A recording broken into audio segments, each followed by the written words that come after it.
Hello, everyone. I'm Jim Garrison. I want to welcome you to this session of Humanity Rising as we complete a 5-day program on forgiveness in a time of duress. Today, we want to conclude by looking at the big picture. So I would like to open our discussion today by bringing in an aspect of forgiveness and reconciliation that we haven't touched on very much over the last 5 days, but which all of us recognize is an essential aspect.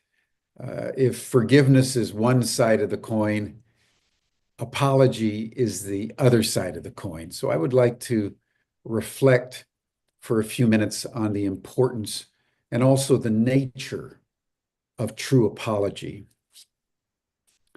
If you look back over history, it's characterized by almost a universal lack of apology.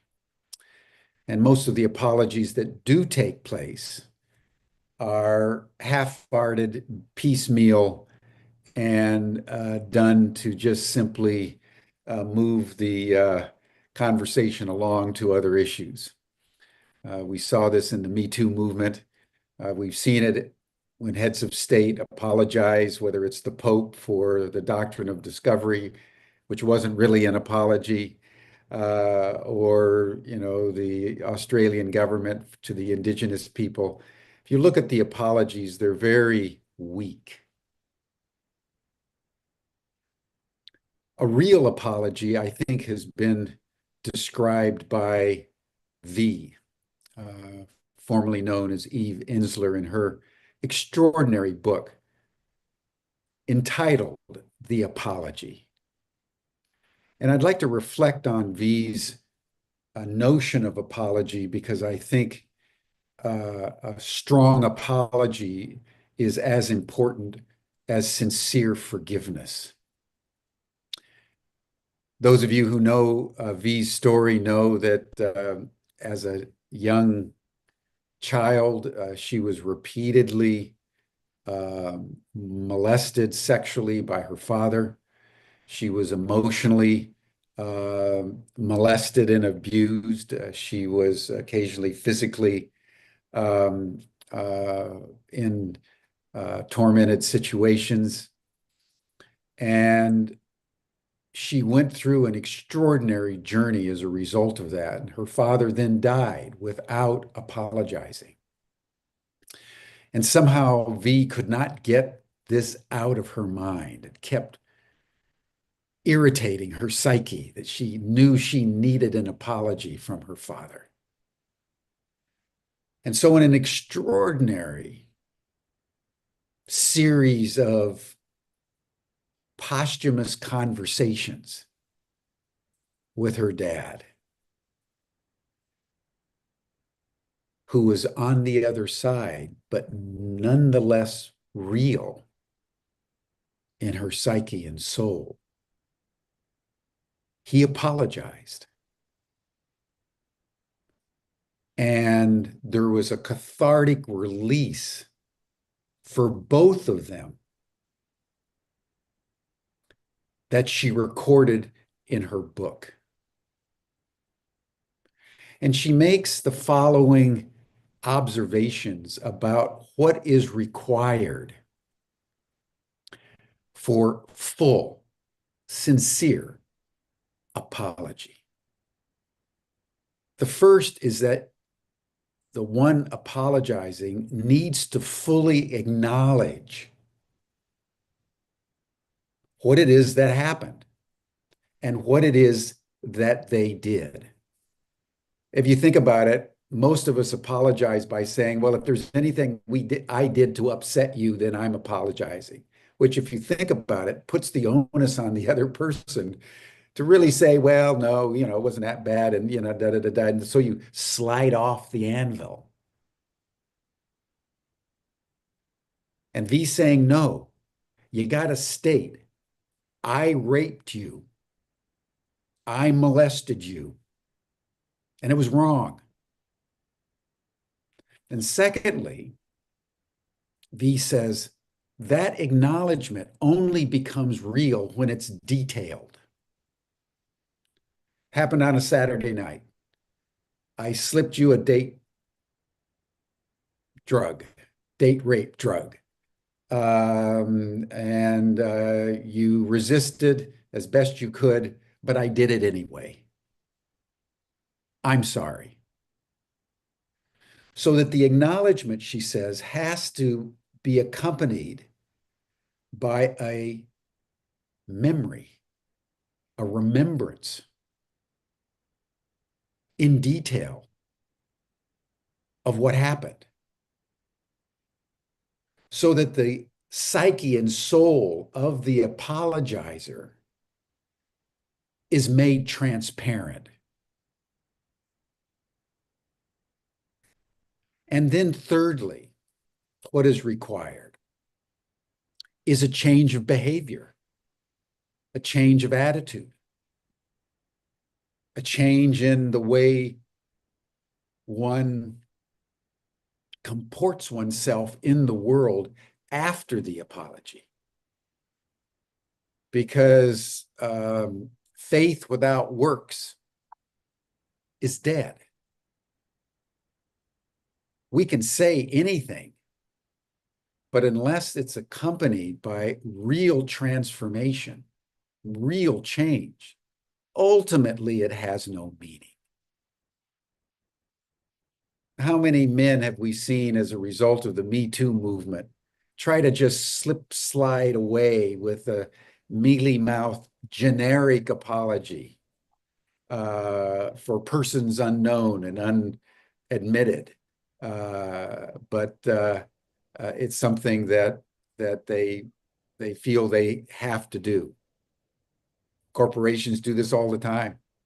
They try to get away with a minimum of culpability, even though it's manifestly clear what actually took place. So if we circle back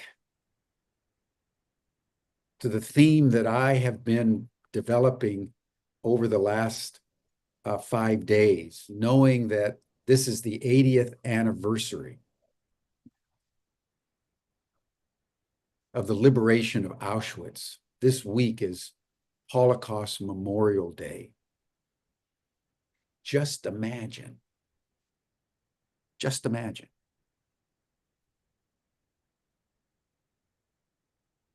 If in the aftermath of the Holocaust and the closing of the Second World War that left 50, 60 million people dead, the major religious leaders and political leaders in Europe and in Christianity and in Judaism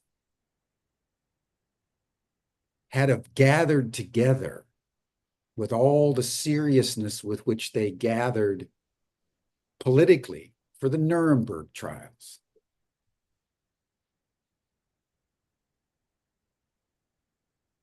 And in conjunction with Nuremberg trials, the Pope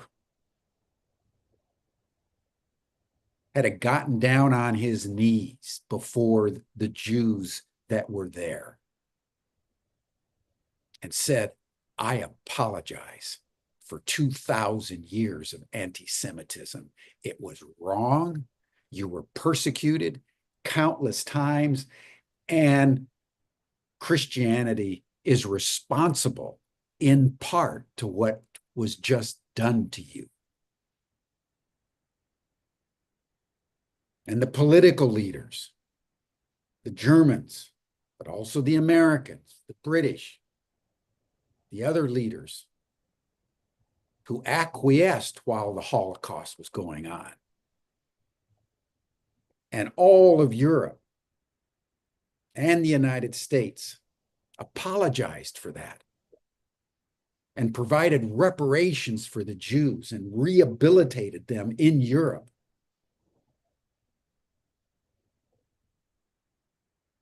History would have been completely different.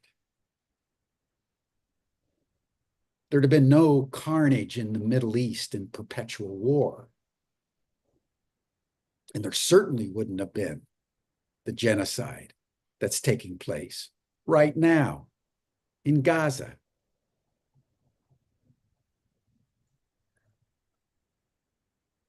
One of the apologies that still needs to be uttered, and Pope Francis came close but couldn't quite do it, is apologizing to all the indigenous peoples for the doctrine of discovery, enunciated in 1492 and 1493, whereby the Pope gave sanction, divine providential blessing to the Europeans as they committed carnage in the Western Hemisphere and in the global South. Just imagine if religious leaders jointly would apologize in the spirit of V's apology, owned it, detailed it, and then engaged in a radical transformation of behavior, the world would change. And the forgiveness that would ensue out of this act of contrition would probably do as much or more to change human consciousness than anything I can think of. And it is our lack, systemic, global lack of acknowledging the power of apology and forgiveness that has developed an increasingly heavy burden on the human psyche, such that we've brought human civilization to the brink of extinction. It's not happening because of something we've done over the last 10 or 50 or 100 years.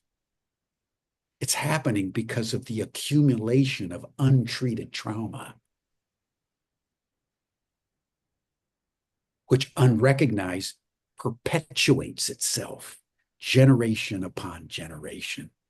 And now look at our world. So these discussions, my friends, that we've had this week are of inordinate importance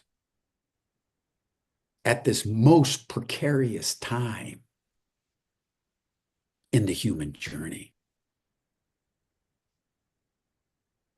and worthy of us pondering deeply how each of us need to apologize and forgive as a way of life.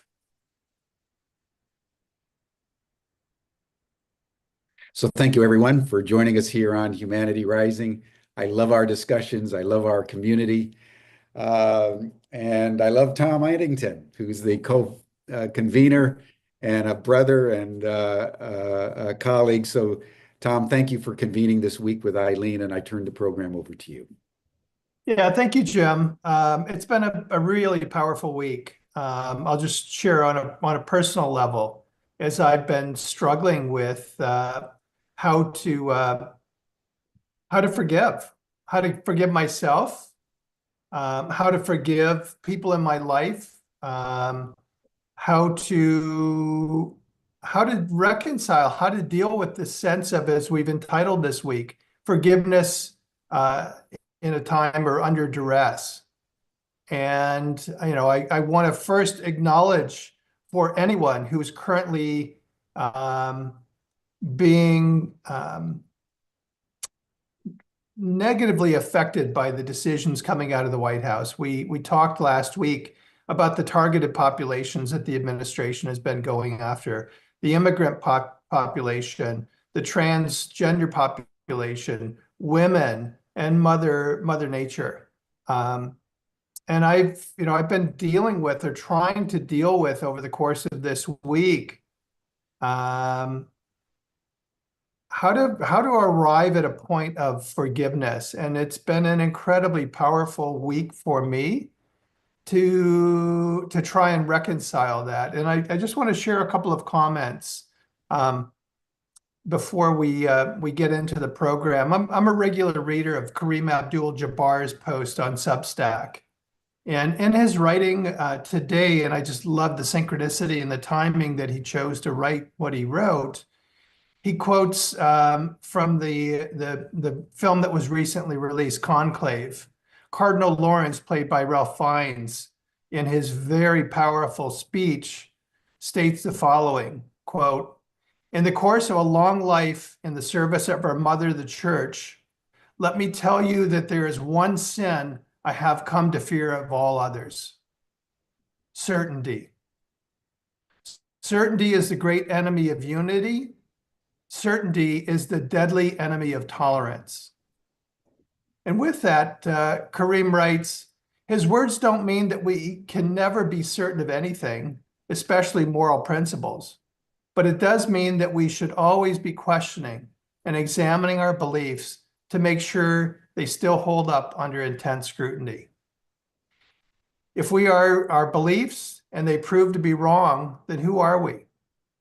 Well, if we're the type of people who are dedicated to self-reflection and rational thinking, then we are humans embracing the mysteries of life and our fragility of reason, but still determined to be good, not because we've been brainwashed, but because we chose a good path based on solid reasoning.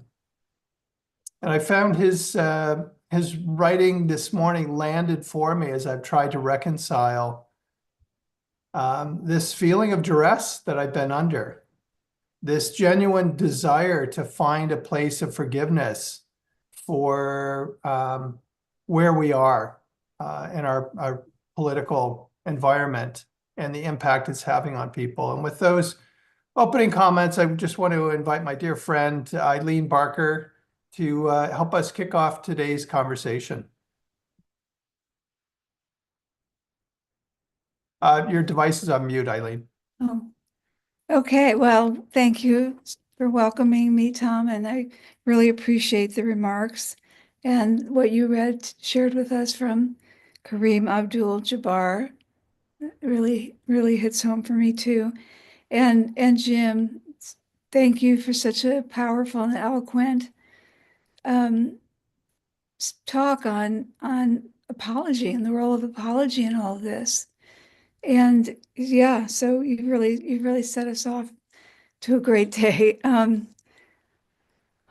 As Jim was talking, and I was feeling, when somebody fully acknowledges the harm that they've caused, I'll just say for me, what V needed, that's not necessarily what everyone needs, but that is what V needed. And I think that's important about apology. I read once a book on it's something called like Apology. It's a really good book, but it's like, here's the 5 elements. And I've seen that, here's what, and I just don't think those formulas, I think, can give us some really good concepts. But in my experience as a mediator, watching people in conflict, what really is, if there was one universal, it would not be what was said, it would be where it came from in the heart, that it was, if the person conveys the more of a feeling like, I am so sorry I hurt you, and it pains me to realize what I've done. And I do think they have to acknowledge more than just, if I hurt you, or if you, not that, but some acknowledgement of what it was. Biden made a recent apology, and I thought it was pretty good, because it was way more thorough than we're used to hearing. But that said, I think but when Jim, you shared that, if there really were an apology like what you said in Europe, and also, and I can't help this but footnoting that I don't lump Churchill in with the rest, because he's the one person who had the backbone to stand up against the Germans. And I think without him, it would have been a very different result. But But that said, when I felt the energy of it, and what came to me, and it's a feeling I think we've all had, is that when you receive that, it's almost like in our wiring to forgive. There's no longer even a decision because we are so connected as humans that we just, the pain releases. And I've experienced that. I do. Marshall Rosenberg, the founder of NVC, used to talk about that. It's in our wiring to to empathize and be compassionate. And I would add to forgive when there's that kind of an opening energetically. So, ooh, that said, we don't have to wait for an apology and one that may never come.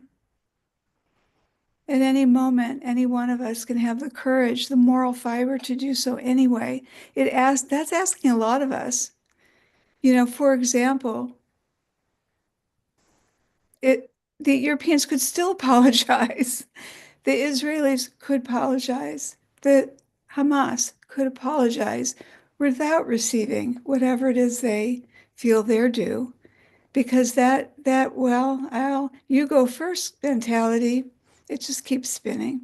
So that's why I think it's so important to also know that it is possible to forgive. I call it unilateral forgiveness, where I say, you do you, good luck. You're not okay. You don't see the wrong, but I do.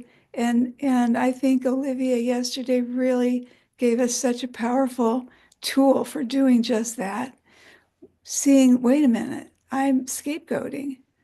I am blaming. I am, and turning it around. Now ask that person or country or entity to forgive you for scapegoating them and for judging them. And as you point out, Tom, having a kind of false certainty, an egotistical certainty that we're right and that that's more important. So I wasn't planning to say any of that, but that's what you brought out in me. And I love the two of you and the love that I see between you. And it's just so beautiful what you're co-creating and Humanity Rising. And again, so honored to be part of it. What I think this week has been about is who we be. In the face of all this, who are we? Who do we choose to be? And we've been really, I think, had some beautiful Ken, Chris, Nikki, Fred, of course, on Monday, and then Olivier really giving us a way to choose to stay connected to our heart, to our bigger selves, our higher selves, and who we be. And that's work in itself to come to that place of wholeness within ourselves so that when we take action, so the next part is who we be and what we do. What do we do? I know there's some pent up energy here. Okay, great, but what are we going to do? So there is a moment of doing, and I think even before that, so who we be, what we do, and in between, having understanding the landscape in which we move forward. So how do we see the big picture? What's really going on, and what's a helpful, because there's not one obviously viewpoint on it, but what's the most helpful one that it can be empowering and also lead to effective action? This is why we've invited Kim Wright to be with us today. And Kim, you're welcome to come on camera. There she is. So Kim is a very dear friend of mine. And how we met is that, I don't know, again, I'm throwing out 15 years, but who knows, something like that. I felt like I had been on skinny branches in the legal field for a long time. I left completely for 5 years because I didn't like what was happening in law. And I wanted to do something different. I came back, I became a mediator and a peacemaker. And even in the mediation field, that is a skinny branch. Most mediators are just trying to get you to sign an agreement. They don't really care if you've healed, if you're at peace. So I felt I would say alone in that. There aren't a lot of lawyers out in that area, Ken Cloak being one of them for sure. So somebody told me about Kim, and she had a website. I think at the time it was called Cutting Edge Law. And what really stood out to me was, well, it was impressive in itself, but what Kim had a page for her role models. I call it my lineage. She was calling it her role models, but they were the same people.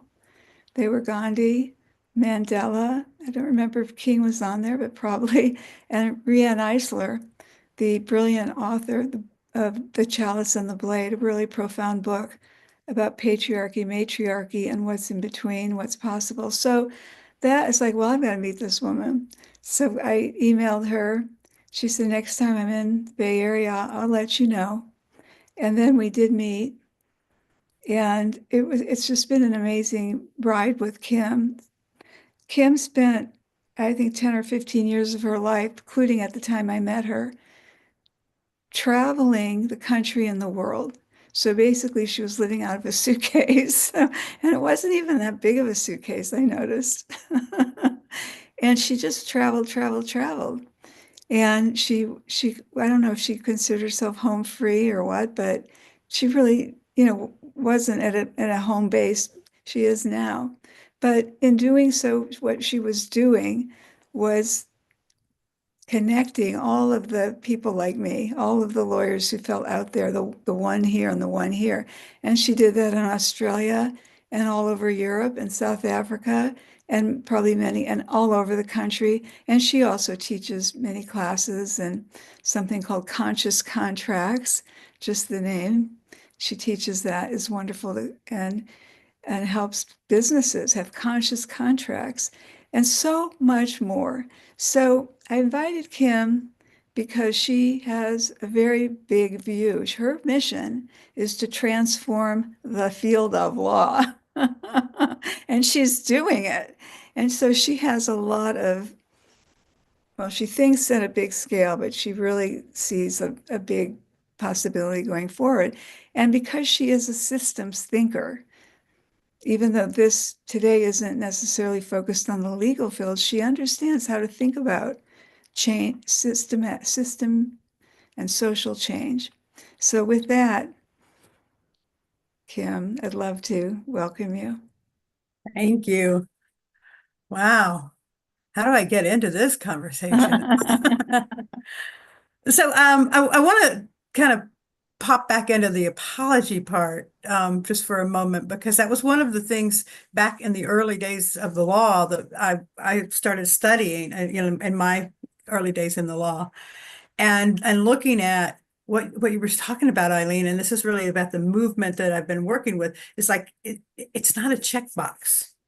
It's not like, like so I raised a whole lot of kids, and I think about when I would tell one of my children apologize, and they would look at the other person and say, "Oh yeah, I'm sorry." And it was so clear that there was no real apology happening, but they said the words. And so at that point, we, like long before I was a student of apology, I started seeing there's more to apology, that there is like a sincerity that must go with it. And then I've actually written a lot about sort of that, the recipe for apology that includes that real feeling.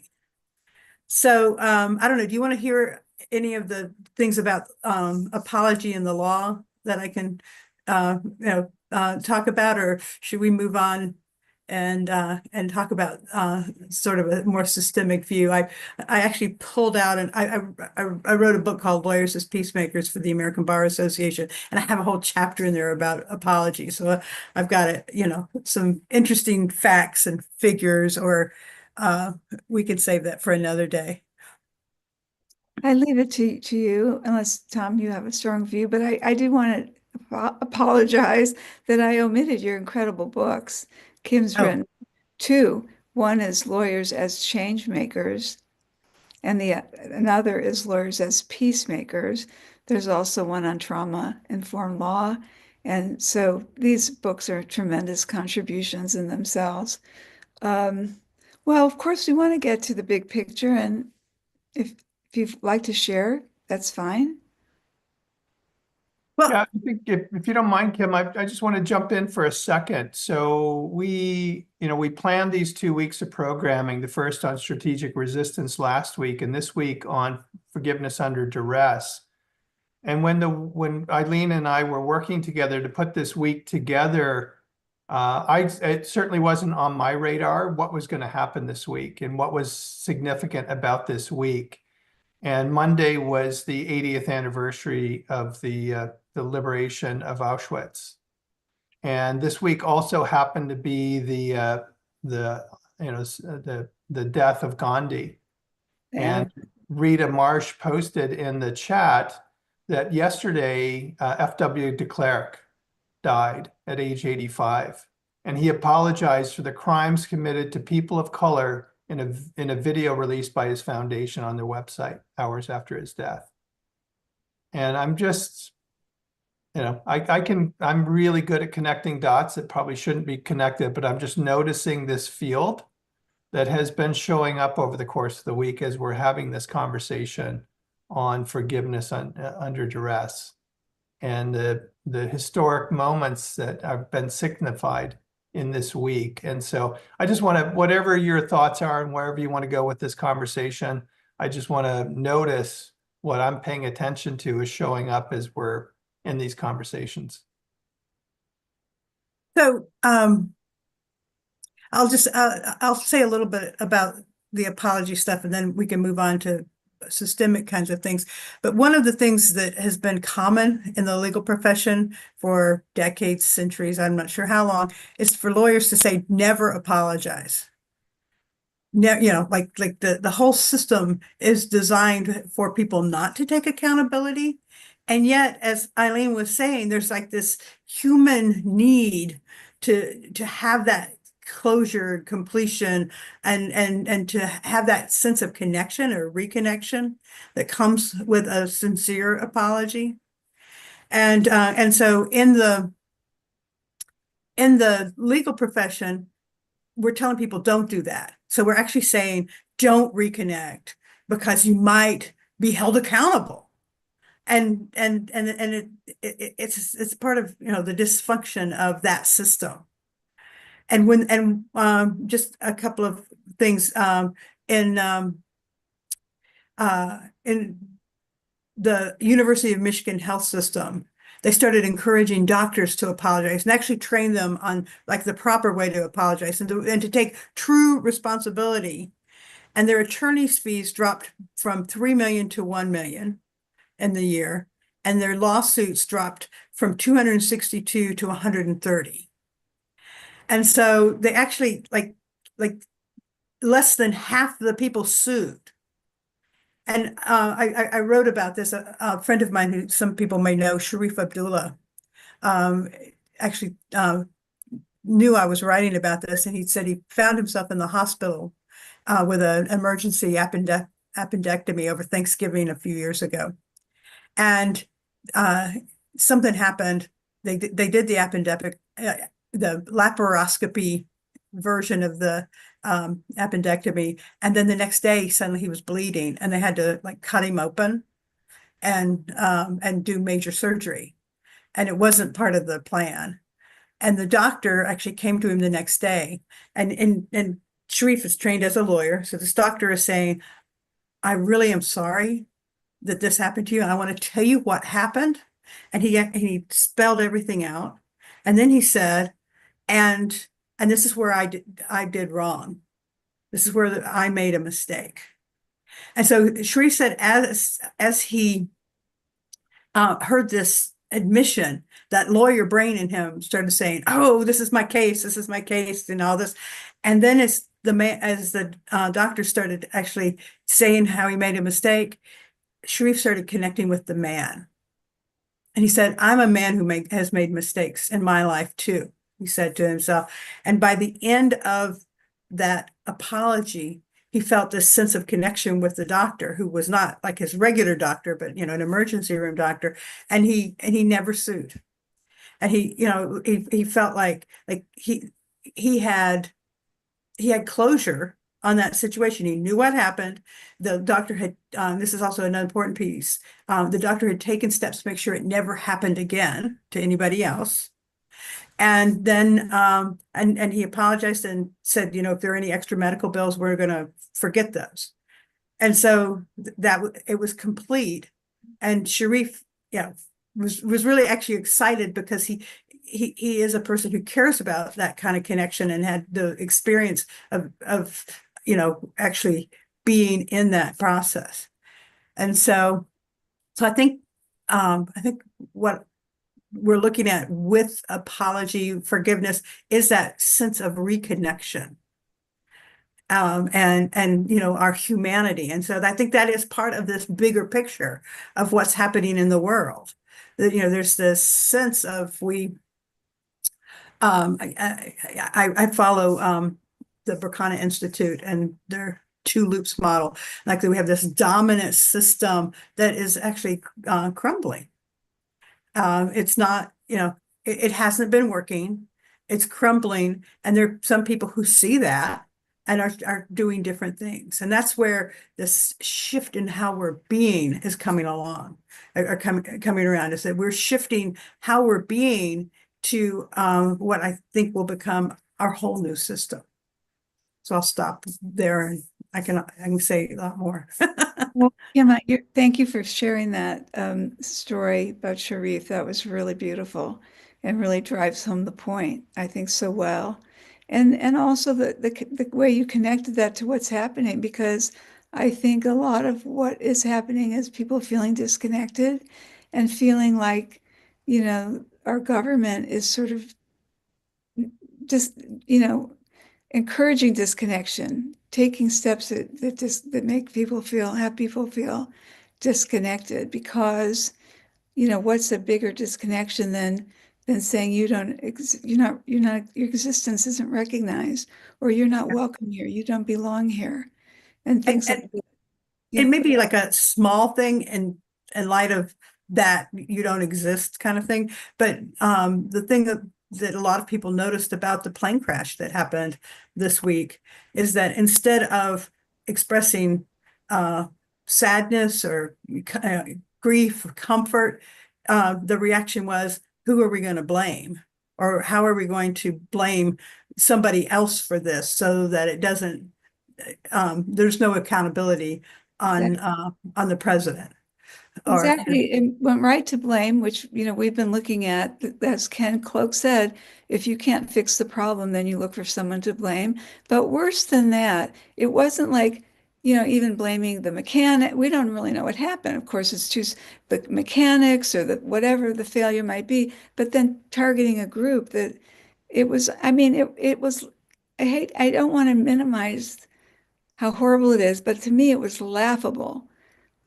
Tom told that to me. I did laugh. My response at first was laughter. And because it's so ridiculous. That doesn't mean that it's not really, really dangerous and destructive, but it is ridiculous. It's, I guess, what 8-year-old boys do. So, yeah, I'm very interested, Kim. In hearing more about the Berkana model.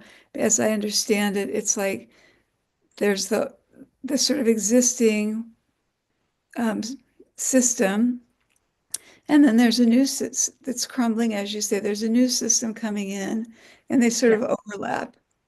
So, like the old system, gets to a point that it's not working anymore. It becomes systems cycle, and the old system gets to a point it's not working, and it starts crumbling, and people start noticing that it's not working. And so I always see it as like rain. It's like, it's like the top of the umbrella. The old system is starting to cycle down, and then things are raining down. People are trying new things, and they're reacting, and they're innovating and generating new ways of doing things.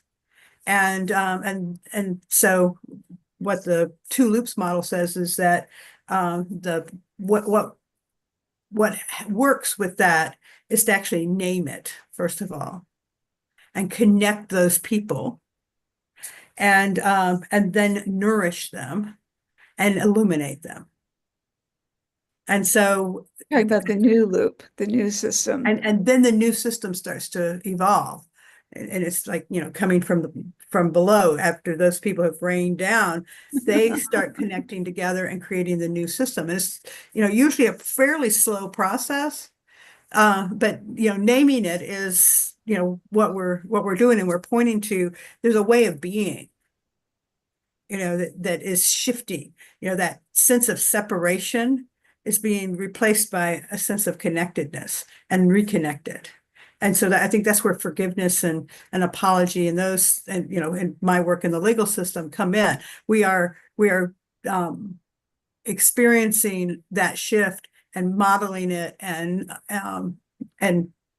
nourishing it and illuminating it. It seems like one of the things I think about sometimes is that, and I think all week we here in this forum and in the after chat, we are connected. We're creating a very connected field. We are part of a very connected field, and it's amazing. It's so beautiful. It's just so beautiful. And I feel like the challenge of our moment right now is to stay connected to that and not give our energy to feed the old. But the old is like very seductive and it's still the dominant system. And people are looking at, well, why do we need to change? Like in their world, it's worked, they've gotten wealthy, or they've gotten the life they have. And so, change is not easy. There's a number of people who like it the way it is, and they don't want change. Well, I think that's so they want to keep that system. And so they fight to preserve that system. And then there are the people who are saying, no, that something else better. And then there's this criticism that, well, this, love and peace and all this kind of stuff is weak, because they consider the dominant system to be the strong system. That sense of, like pulling yourself up by your bootstraps and, being totally independent and, blaming other people, because it couldn't possibly be your fault. Sort of all part of the system, the culture that has come about over a long time. It had good reasons when it started. That people were looking for safety, and certainty and things like that. But in the complex world we're living in, there is not certainty, and things are in constant change, and we need to be flexible rather than rigid. But the rigidity is part of the old system. I think that it's some to do with people in the old system who have thrived in that system, and there's a mentality, well, I did it, so why can't you? The new system, I think, is partly based on people who feel that their needs are not met by the old system, that they may feel excluded or so forth by the old system. And so that energy has been building in my lifetime. I feel like in the 60s, we really saw, I think, the movements kind of come to a point of visibility in terms of racial justice, women's rights, even the gay rights and so forth, coming to the fore. And now, all these years later, I guess it's about 60 years later, these groups coming together in some way, like we want more humanity, and we want everybody to be included. And so that's where I see that we're really at odds in a big way, is in those two very different mindsets about and then the other thing I just wanted to mention is Jim's comment about how the doctrine of discovery and the Pope's endorsement, it could be that what we're looking at in terms of the system and the structure we have, that does kind of frame from, say, 1500 or even maybe 1400 till where we are now. that 700-year period of where a whole culture has been created under that domination mentality and entitlement and so forth, that I like what you're saying. It's not working, and that hopefully it is crumbling.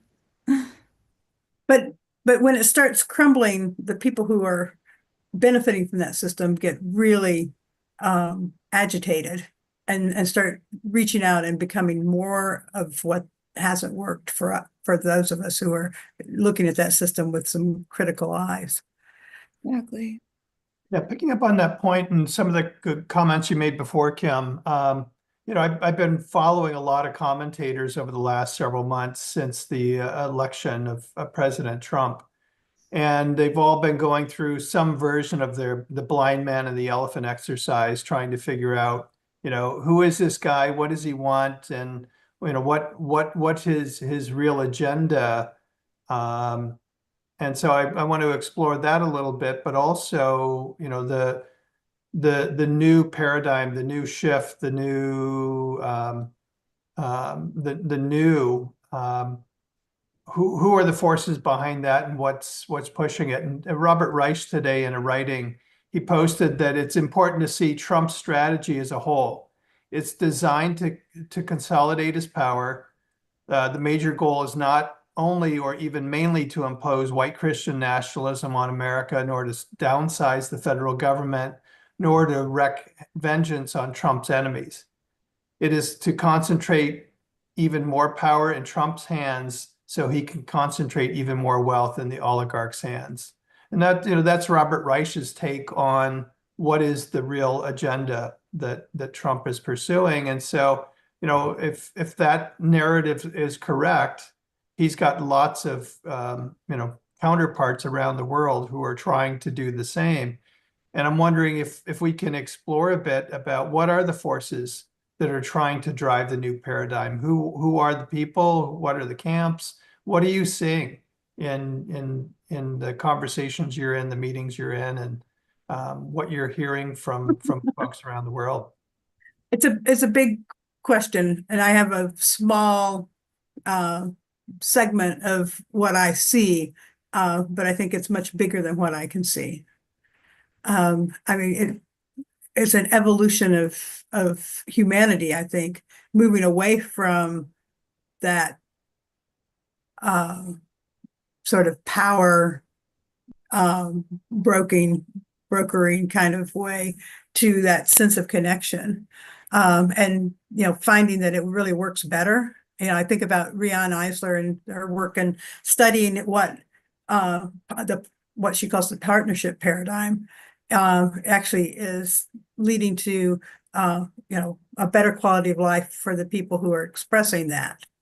And so I look to the Scandinavian countries, some of Northern Europe, where more of that is happening.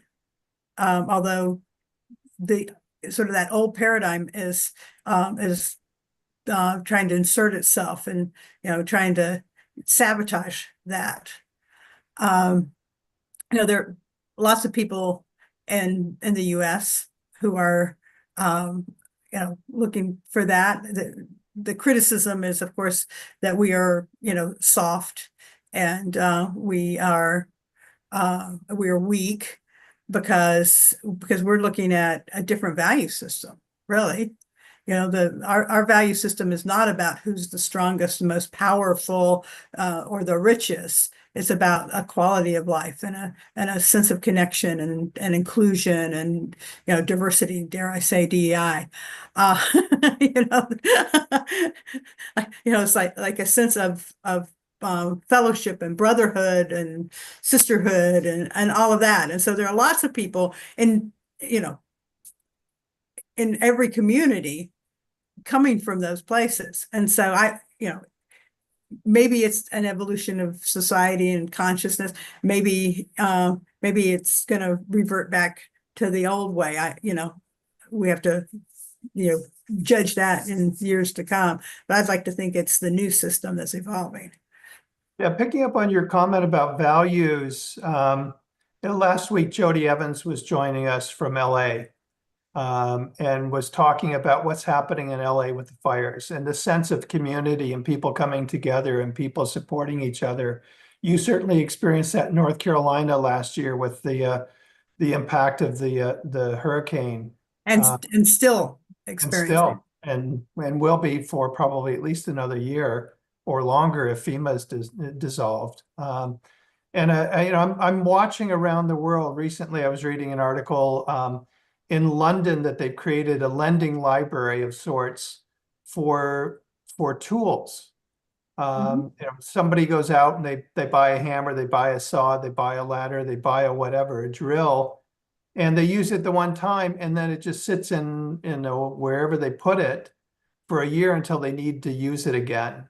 And so they've created a lending library of sorts where people can go and get the tools that they need rather than having everybody buy. And so we're seeing examples of, or certainly here in the US, where 23% of all residential properties are now owned by private equity or other ventures, making a significant shortage of supply of homes.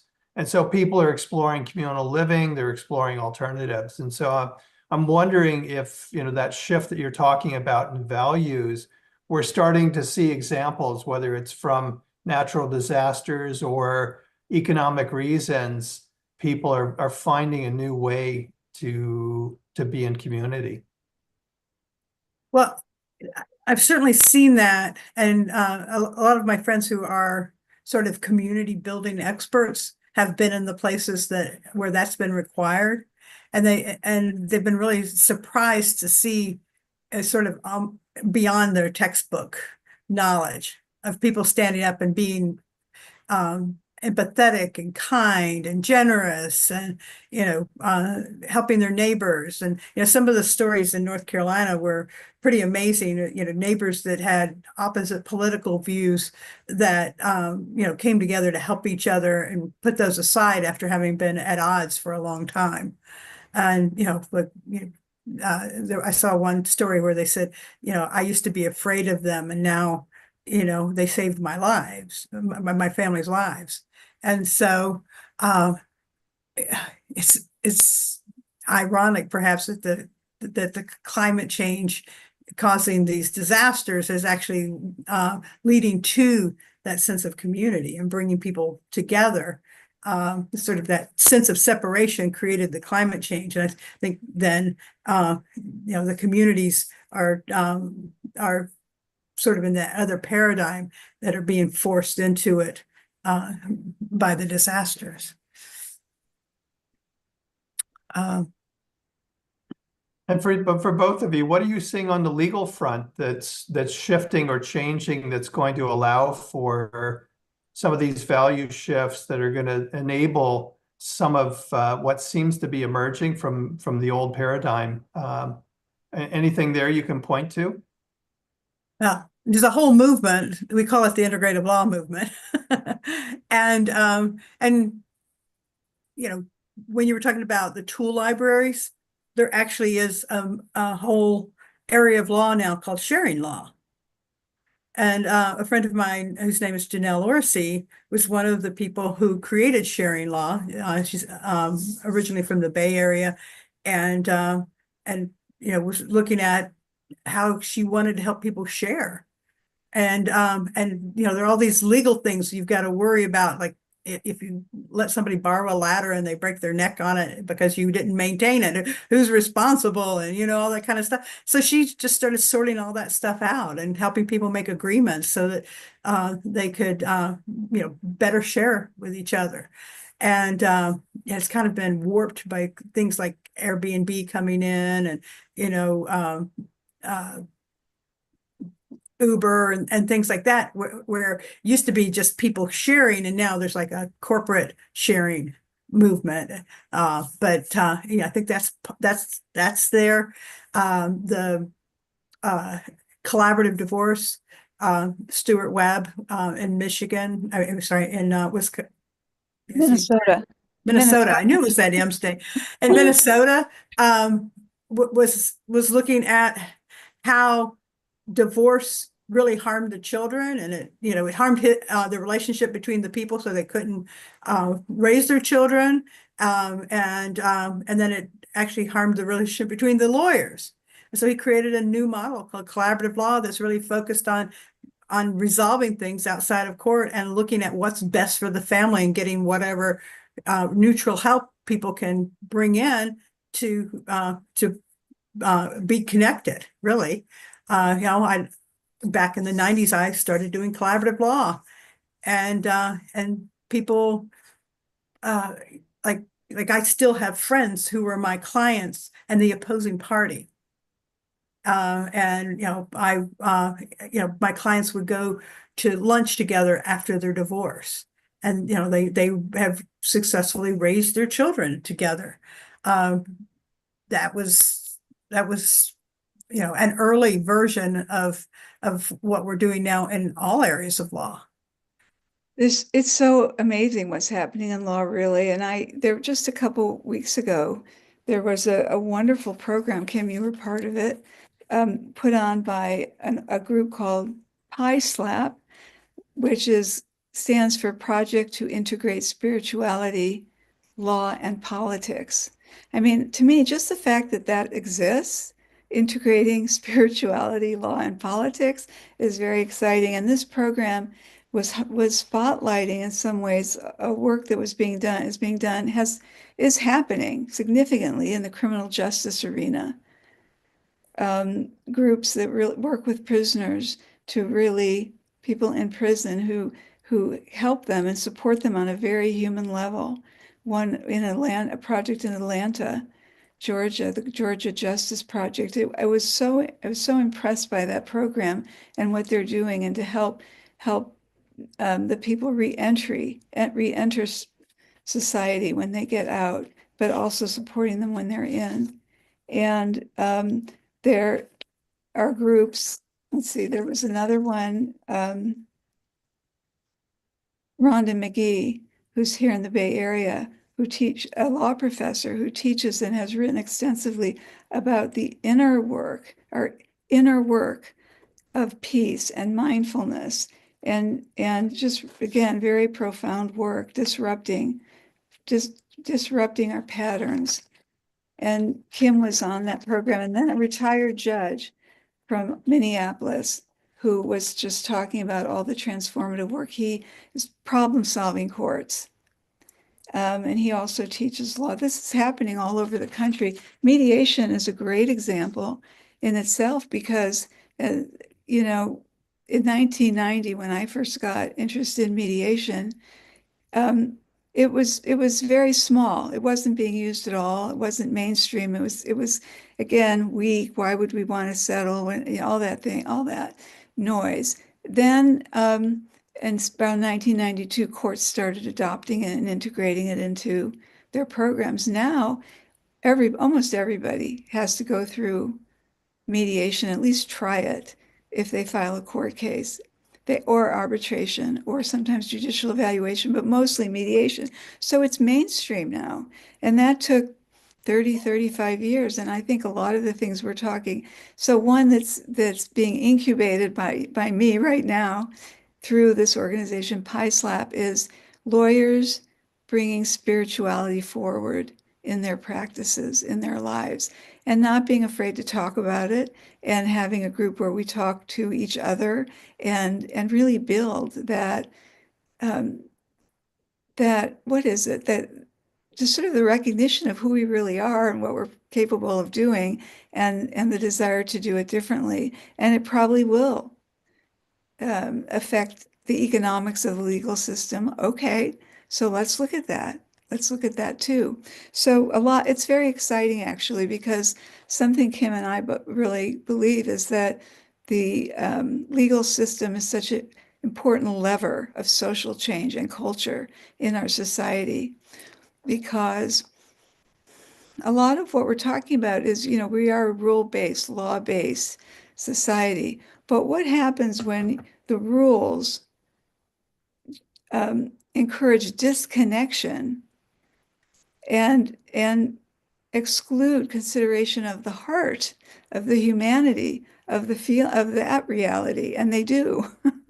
They law really does exclude that. And so that's a dysfunction. It's like what Ken talked about. Then you're not really solving the problem because you're like being either or when the problem is very multifaceted and complex. So all of this,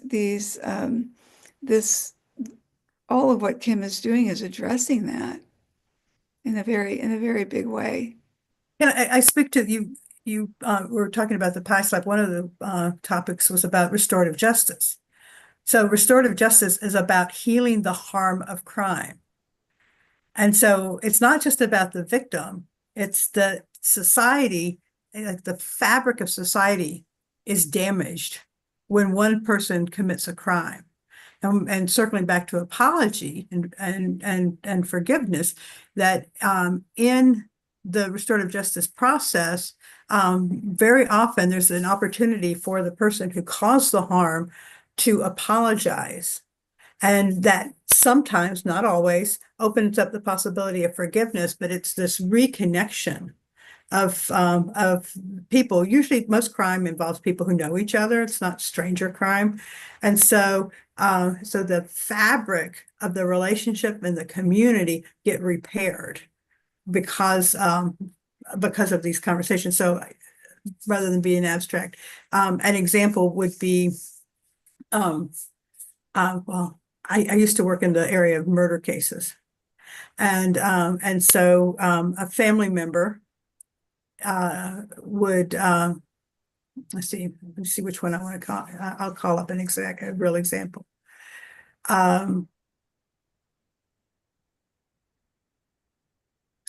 So a person, a mother killed her children while she was under the influence of drugs.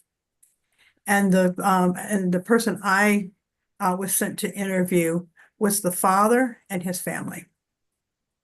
And they were disabled by this terrible tragedy in their lives. Like the father literally could not work, was on disability. The parents they were completely disconnected from their community because it was such a horrible thing that their community couldn't even engage with them.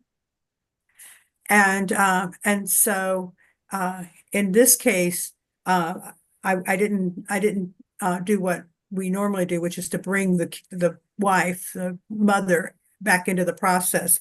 But just letting them tell their story actually allowed them to heal. Actually, at the end of, I had a 7-hour meeting with them in which they kind of said everything there was to say. And they wrote to me afterwards, and they said it was the most transformative experience. They were now able to go on with their lives. So on the other side of it, the possibility of taking responsibility and actually apologizing helps the person who did the killing actually restore their humanity. Because when somebody kills somebody, it's like there's a loss of their own humanity. And when you bring the people together, when there's apology and forgiveness, it actually restores both sides, and then it restores the community that's been impacted. And so, often it's like small things like, a neighbor, a child breaks a window, or, something happens between neighbors and they don't speak to each other, and they come back together in this process and have a chance to say everything there is to say and restore that sense of community. But that restorative justice actually dates back to indigenous times and circle process and council, and now we've brought it into our modern legal system. And that sense of law as a healing profession has led to these problem-solving courts that Eileen mentioned. So if somebody has, for example, a drug problem, the drug problem is the root cause of whatever criminal behavior has gone on. So instead of just punishing somebody and throwing them away and having them then not be able to get a job when they get out, and all of the consequences of going to jail, we work with people who are like they go into treatment. They become productive citizens in the way of getting jobs and finishing their education.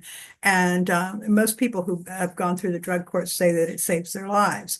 That it interrupts that downward spiral and actually helps them sort of get back on level ground.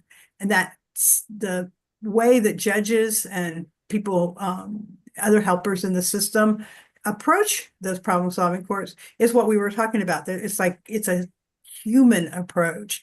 This is not case number 466 or whatever it is. It is this is a human being who has a problem and they need help.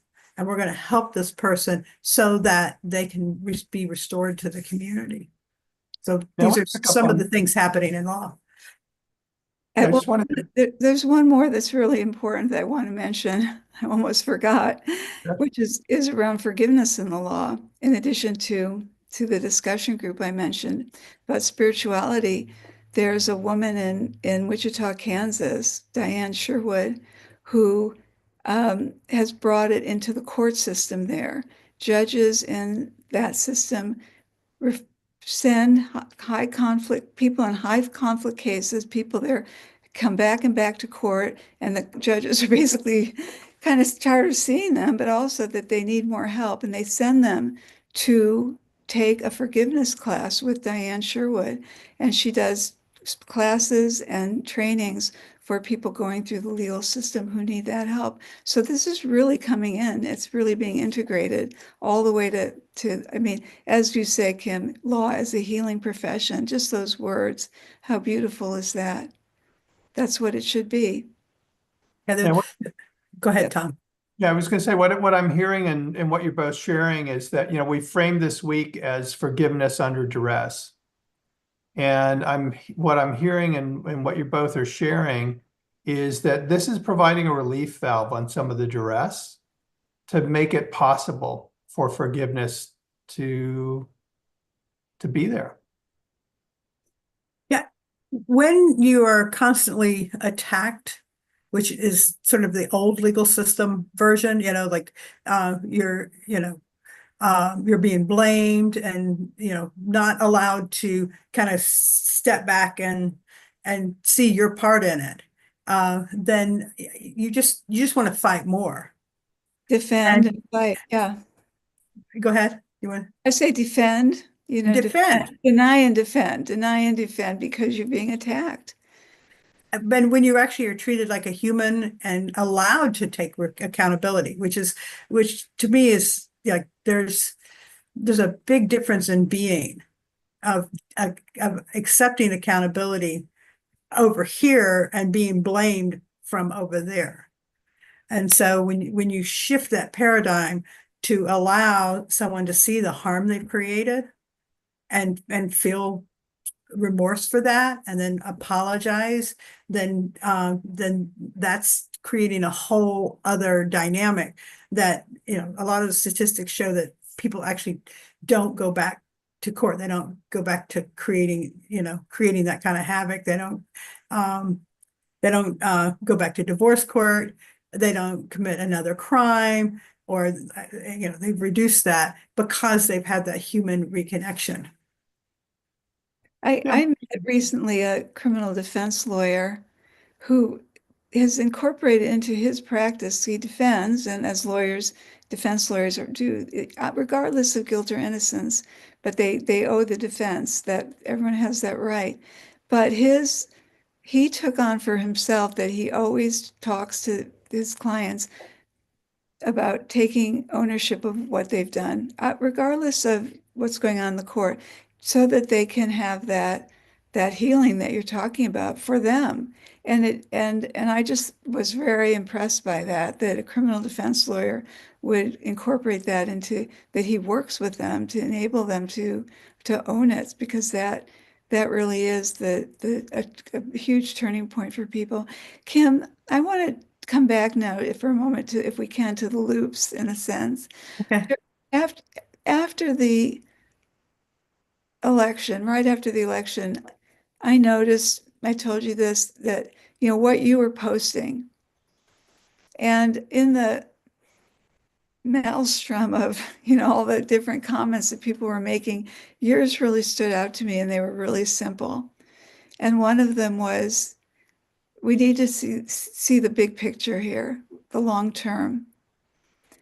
And I would love for you to sort of elaborate on that for us, because I think we all need that help in a way, but we're all, sort of, in some ways I see it as a circus.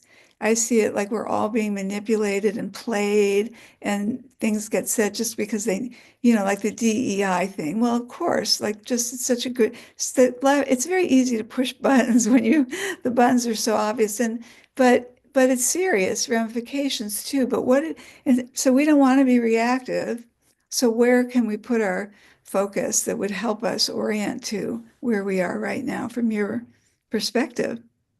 So it's interesting because I didn't expect to say this, but I think we have to start with ourselves and our own well-being. We kind of have to center ourselves in what is important to us, and then pick the things that matter most. Like I don't know if this is one of the things you saw. I actually created a well-being plan that I said put on my oxygen mask first, because we're in for a big ride here, and so how am I going to keep myself well, and where am I going to put my energy when there's so much of this going on around? Because I remember the first term, I spent a lot of time in rage. I questioned everything I was doing to see whether I should be doing something else. I woke up, it was like a trauma experience of, I woke up every day afraid to look at the news and compelled to look at the news to see what had happened that day. And so I did some work with myself then, and I worked on that since, to say, how am I going to not get caught up in that loop? And my well-being plan, I actually created it on Canva, and I have it as a poster. I love it. Yeah. That I move every day. I have relationships with people who inspire me. I do inspiring work. I have a therapist. I eat good food. I prioritize my relationships with people I care about. Those things are part of my being my ability to work on the big picture. My oxygen mask is on first. And so that was one of the things that I saw. And then, I can step back. The metaphor that I like to use, the image that I have in my mind, is the tornado that's spinning and spinning. You see the cow go around, and all of this is what's going on outside. But if you're in the tornado, you're not able to see it in the same way that if you step out of that tornado and and have your own center, you can look at it and you can figure out what there is to do. Now, if you're there to save cows, then you can see how many cows are spinning around. If you want to stop the spin, you can see which way it's spinning. You can, you look at its direction, all of those sorts of things. And so for me, it's, having that center, having a clear idea of what I value, a clear idea of where I can make a difference, and sort of have a calm, long-term view. And so, if you look at it, that the dominant system is gasping for its life. That's why there's so much chaos, is that, those folks who believe in that way of being are louder than they were before. And so, sort of the counter to that is to be quiet. I heard a story the other day. Somebody was talking about being in a really noisy place, and people are yelling at each other, and one person started whispering, and everybody quieted to hear that person whisper. And I thought, well, that's a great one to think about. Like get myself really, really grounded and not join in the yelling, but to actually quietly do my part. Nice. Kim, I've also heard you speak about this term hospicing in connection with the loops. Can you talk about that? Yeah, it's a Berkana's model, which includes Meg Wheatley, who I follow. And the hospicing means that the system is crumbling. And as it crumbles, there are several roles you can take. So there are people who are trying to preserve it and hold it together, which is not the role I'm taking. But then there's the hospicing role, which is as you see the system collapse, there's a role of helping the people who are in that system who are being hurt the most. And so I think that's some of the people you were talking about last week, the people who are, being discriminated against, being told that they don't matter, like being able to, as the system attacks them, to be there as the person who is supporting them as that system collapses around them or attacks them. It could be, hospicing can be a lot of things. It's just like looking at, people who are like the victim advocate is probably a good example of hospicing. They developed that in the legal system because the victims were getting lost in the system because they weren't.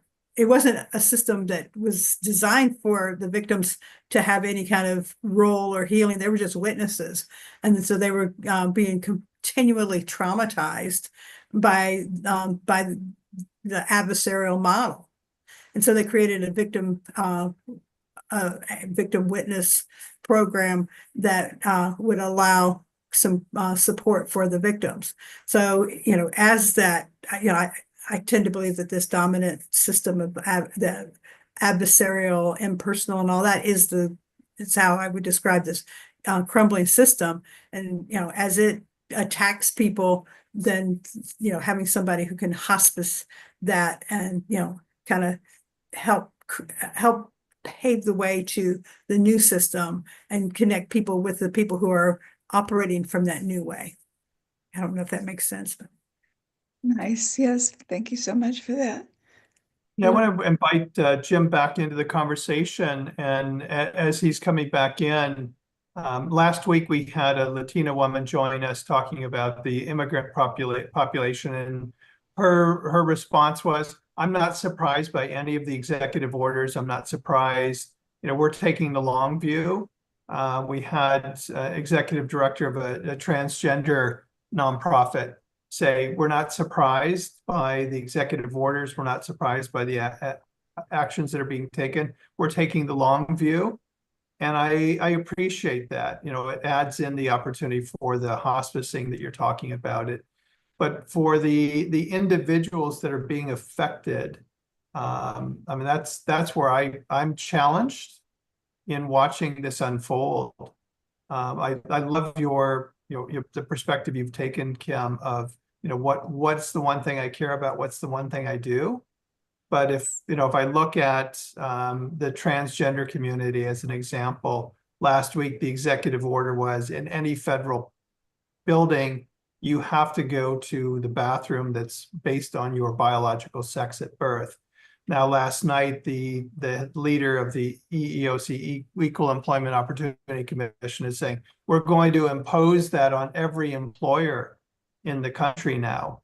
So if I'm a transgender person and I need to go to the bathroom, how do I do that in a safe way? How do I, it's not that might not be my number one priority to your comment, Kim, but there are things that are very, very personal that I my heart Yeah. goes out to anybody in the targeted communities. My son I'm a born American. My son's father was from Colombia.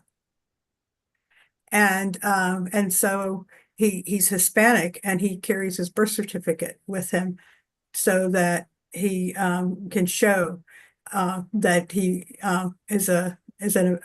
born in the U.S. of an American citizen. And now I'm thinking he may need to carry my birth certificate as well to to overcome the challenge to the constitutional issue. And so, that story, your story, a million times over. And that's where I think I spent that first term in rage. Mhm. Yeah, just like getting up in the morning, raging, and not, but I couldn't be productive that way.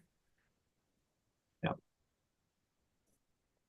Oh. Well, Hi, Jen. thank you, Kim, very much. I'd like to build on Tom's question because I think it's important. I appreciated your account of your feelings and Trump 1 and your feelings in Trump 2.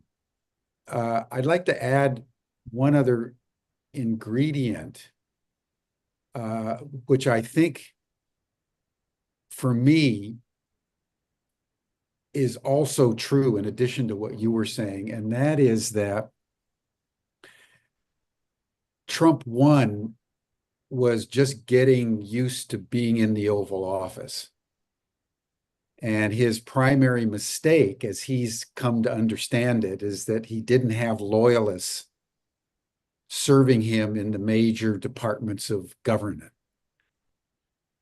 Now he's brought in loyalists in every single ministry, and they're working in a very concerted way, backed up by the Supreme Court, which has made them all immune to any prosecution.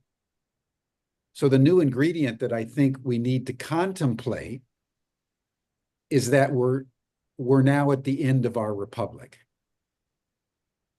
This is what happened with Julius Caesar in the old Roman Republic. The Roman Republic could not get itself together, descended into polarization and dysfunction, and up emerged the tyrant, Caesar. So we need to, in my view, understand some of the larger implications of what's going on, because I think a lot of people think, oh, there's Trump 2, and then we're going to keep going. Oh, no, I do not think that. I have said if there is an election in 2 years. Yeah. If there's an election. So, and I know we're pressed for time here, but I wanted to open it up for your reflection. What does one do at the end of the republic when the democratic instrumentalities are simply no longer available? Because as Tom just said, they're being taken away by fiat, against which there's no recourse. You can tie them up in the courts, you can do all of that. But the courts are increasingly, starting with the Supreme Court, fully in alignment with the Trump agenda. And so the duress part of our theme this week, I think, is deeper than many people may realize. And therefore, the forgiveness needs to be more radical, but also how we comport ourselves in this new situation. Maybe you could make a comment on that, and then I'd love to hear you, Eileen, and then Tom can wrap us up. I agree. I think we are potentially at the end of the republic. I tend to have an optimistic view of human beings and the evolution that I've seen in some people, but I'm not counting on ever having another election. And so I created a vision statement for the law at Findhorn a number of years ago that seemed to cover everything. And I didn't realize that I didn't actually say that the rule of law was strong. And it never occurred to me pre-Trump that the rule of law would not hold. And now I see that, we are in danger of losing that. So my hope has been that we're creating a new legal system that is based on the new paradigm, while I'm also looking at the serious possibility that the old paradigm is going to get even stronger for a while.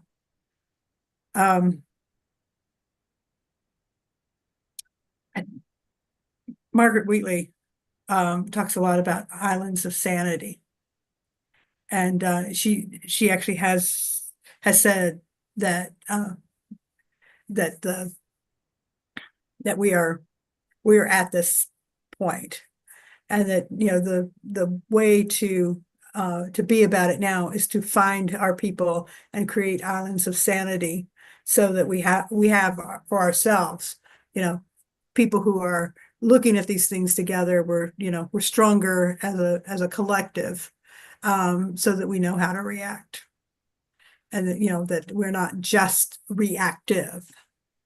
And so that's been part of my my process all along. I sometimes find that like with the two loops model and with the islands of sanity, that Margaret Wheatley is explaining my life to me rather than me following her, as I mentioned. But I don't have answers. I just have what I personally can do. Yeah. And what I can do is I can bring people together who are having different ideas. I can offer alternatives, show that it actually works and it's strong. One of the things that about the restorative justice movement is that we often point out that taking accountability requires much more strength than denying that you had anything to do with it. Stepping up and taking accountability is actually a strong position. And if we can do that, then and encourage that, and restore the fabric of our society, that's going to be helpful. But yeah, I'm doing my part, and I'm collecting the people who I think are part of that that new paradigm, with hopes that the new system will get strong enough that it will become the dominant system. It'll have its own issues, but it's become a little more urgent than it was when I started doing that work 20 years ago. Thank you so much. Thank you. Eileen. Beautiful, Kim. Well, I really agree with everything Kim just said, including seeing the reality. There's a lot of possibilities of what could happen. We don't know. And we have, this is maybe you've laid out what is the worst case scenario, and all of us can see how that could happen. So that's possible. I think it's really important. I kind of go back to Viktor Frankl. Our greatest freedom is to choose our response in any circumstance, our attitude. And so I think that we each of us vote with our life. We vote with, where do we put our attention? Where do we give our energy? I think it's really, really important that we not give away our power right now and think, oh my God, they're so powerful. And oh my God, in the Supreme Court. And oh my God, it is packed now. There's everything you're saying is absolutely true. But then also seeing a bigger picture where it is a product of dysfunction. It is a product of people who have who want to live their life through power and dominating other people. And I really have a very, very deep belief that that will not prevail, because love is more powerful. I think Olivier said something so important yesterday. He said, you know, we really don't trust love. We really don't. We say we, love, we get it. That's the greatest force of life. But do we act as if we really trust it? The power of love. I know it's more powerful than this malarkey over here of what, I mean, it is. And I think it would be really helpful to start laughing at it. First, humor and laughter, very important. And secondly, to just contextualize it. But I want to also add something important that really amazed me when I learned this through forgiveness, and it really blew me away. So I thought forgiveness was just going to be about, how you let go and you have a grievance and all that. And it is certainly all about that. But there's something else that arose, which is that, and I, again, Ken Cloak, oh my gosh, he's just such an incredible person. He said, I heard him say this 25 years ago, I've heard him say it since then. He says, every conflict teaches us what we most need to learn. Every conflict teaches us what we most need to learn. And I started seeing how every grievance and every story that people brought in terms of forgiveness also gave them an opportunity to learn something really significant. And in that learning, it was transformational. So that there's always a gift as well. Now we can look at this in the bigger picture, that we have this predicament. What is it we most need to learn? And I think there are several things that human species, needs to learn. Kim has definitely pointed out many of them.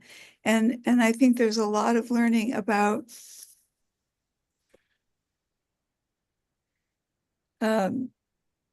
well, it's this system that we've been in, again, of domination that really doesn't work ultimately. And so I think that's one of the things. And I think we're all going to have, what do we each personally need to learn? What do we collectively need to learn? So, Kim has so brilliantly been able to give leadership in the legal field. Here's what we need to learn. Rules are important. We like the rule of law. You just said it yourself. We don't want to lose that. But humanity, the human factor, I see that as male and female, masculine and feminine. We've been in a very predominantly masculine system. And we're at the end of and this power, all this power tripping, very masculine. And the feminine is being excluded, and V and others, it's like there's a rising of the feminine, not just women, in men too, but the rising, the re-emergence, very important. So I really, like him, I'm going to do what I can to teach this and help people discover. It's one by one. Each person has discovered for themselves in their own privacy, their own inner being. And I also, last thing I want to say is, this is the phrase that keeps coming to me, even though it's been co-opted, but I'm taking it back. We the people, we the people, we the people have the power. And the people need to find common ground and connection across what seems like differences, divides, because in those divides, there's also common ground. And we need to find it so that we're more united. When you have 76 million over here and 74 million over here, it's a real opportunity. It's an invitation for someone to come in and exploit and hack and infect. And that's what we're seeing. But if you put enough of the voting population together that won't be divided in that way, that's really, I think, very, very powerful. So that's something I'm thinking about as where I want to put energy, and what I see is important at this time. And maybe So this will be the last thing. Maybe that's part of what we need to learn in the face of a hurricane, in the face of 9/11, in the face of the fires in LA. People come together. They don't care who you voted for. That is all, mental. And some of, I don't want to minimize it. I know it affects people's, but that is that they come together in the humanity. That's what we need to learn. We need to learn that that's more important than anything else, that we can't sacrifice our humanity at the altar of some idea, that we need to hold on to that. And then that who we be, human, and then what we do out of that. That's what it, thank you. Thank you. Thank you very much. Wise words, both of you. Thank you. Tom, do you want to close us out? Yeah, just a big thank you, Kim, for being with us today. Thank you so much, Eileen, for helping put together this extraordinary week. And I'm just grateful for the opportunity to be in these discussions last week and this week on these trying times that we're living in. So big thank you to everyone. And thank you, Tom and Jim. Thank you. Together. Thank you. Thank you, Tom. Thank you, Eileen. Thank you, Kim. And in their absence, everybody else who was on these panels over the last 2 weeks. I think all of us know that we're now entering a very turbulent and fraught period of history, not only in terms of the United States, but globally. We need to have strategies of resistance along the lines that has been discussed. We also need to have big hearts and a willingness to forgive as crimes are committed in the public squares, as we've seen even in the last 10 days since the beginning of the Trump administration. And so these issues of resistance and forgiveness and apology and strategic positioning are what's up for all of us. And I think the community that we build for ourselves as we navigate through this thicket of challenges is going to be very, very important. So I'd like to end by just thanking all of you in the Humanity Rising community. Tom, as my partner in developing Humanity Rising, Eileen for helping to co-convene this week and the other sessions that you've been involved in, Kim, for your presence here. We need to take counsel with one another, and we need to hold hands because we have a ways to go before we make it through the eye of the needle. However, the needle ends up on the other side. So thank you, everyone. That'll bring us to a close for today.